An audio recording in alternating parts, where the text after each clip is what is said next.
My mom would say, "You're gonna quit? You're gonna do another job?" And I'd say, "Mom, I just know it's what I'm meant to do." But it felt a little scary at the time. And this is where the flip-flopping happened. So I'm gonna go through this part fast because it's almost embarrassing.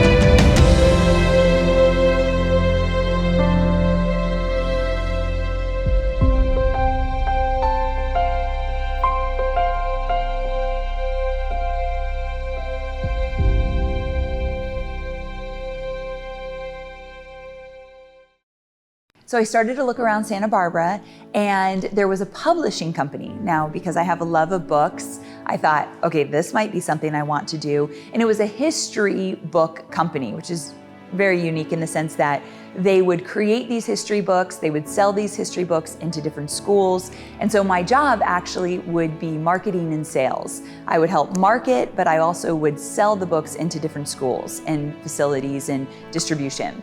And what that meant is I would travel a lot, which I hadn't yet traveled much in anything that I've done. And so it was really exciting. I remember I got a pager at the time. This is really dating myself.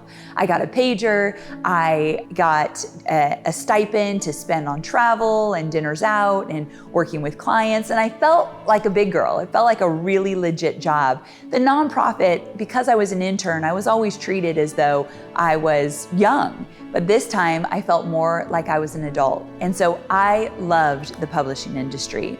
And even though I wasn't writing for them or anything like that, just to be around the books, to meet the authors, be around people that were building these businesses was so exciting to me.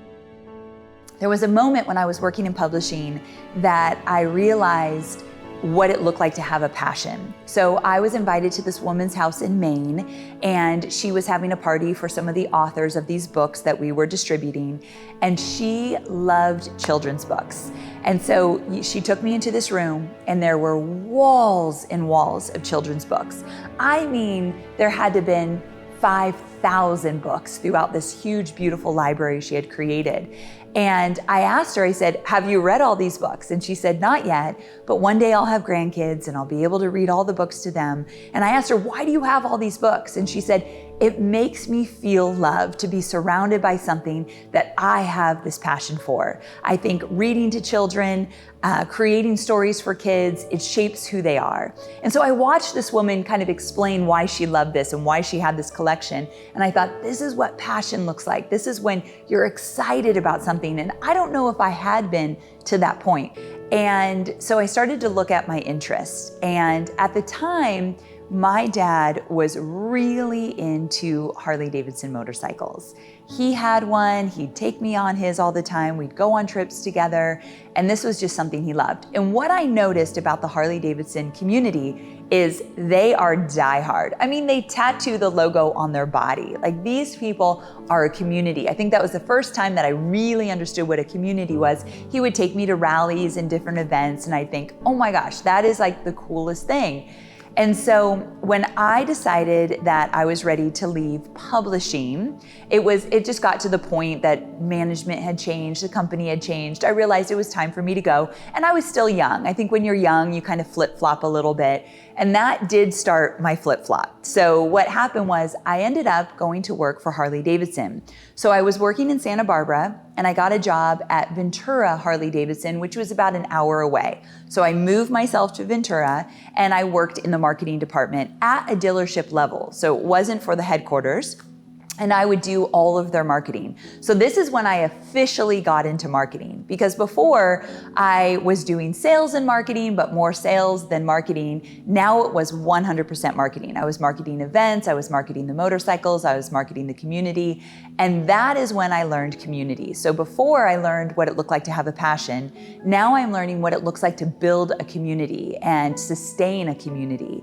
And that was very, very important to me. I realized without a community, you really don't have anything. You're alone and you're in the world trying to find your way. But when you have all these people that are on your side doing the things that you love to do, it changes everything. So I fell in love with Harley Davidson. I did get my motorcycle license, never owned a Harley, probably for the best because I don't think that would have turned out well, but I went all in. That is one thing about me, that no matter where I'm going to work or what I'm going to do, I'm going to go all in.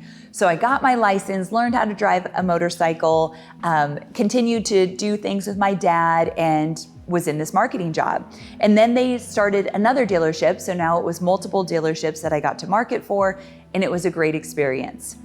And I did that for another 2 years. So while I was at Harley Davidson, where I learned how to build community, engage community, I was still young. And I think what I was searching for was more responsibility. I don't know what it was, but I think I always knew I was meant to do something big. And I didn't know what that was, but I would get into these situations where I didn't feel like I was being paid enough, or I wasn't getting the respect I wanted. Whether it was true or not, this was my perception at the time. And so I went to management, I asked for more money, I asked for a raise, I didn't get it, and that's when I decided, I think it's time for me to move on. I wasn't sure what I was going to do, and I flip-flopped from job to job for a few years. And at the time, I was embarrassed by that. My mom would say, "You're gonna quit? You're gonna do another job?" And I'd say, "Mom, I just know it's what I'm meant to do." But it felt a little scary at the time. But I did leave Harley Davidson after a few years. And this is where the flip-flopping happened. So I'm gonna go through this part fast because it's almost embarrassing. I went to work for a dating company where I would set people up, and it still wasn't big on technology yet. So everything was like in file folders. I would meet with the clients. They would tell me who they'd like to be with. I would find them matches, send them out on dates. And I did this in Orange County, California, where I'm from. So I went back home. I was a little bit lost at the time and I didn't know what I wanted to do, but I was just going to try some things. And so I did this dating job, and it turned out it was more sales than anything. And I hated it, hated everything about it. And so I did not last long there. And I went to another job, which was marketing for a oil lube company. So I have a very weird track record getting to where I am now, but I work for this oil lube company where I marketed all their different services. I feel like this was a little bit of a dark time in my life. I didn't know what I wanted to do. I had worked for Harley Davidson. I had had these really great jobs. Now I was in this really weird job that I did not like, and I was just kind of finding my way. I found my way back home, and I think I wanted to be around family more, but the jobs just weren't cutting it. And so from there, I ended up landing my job with Tony Robbins.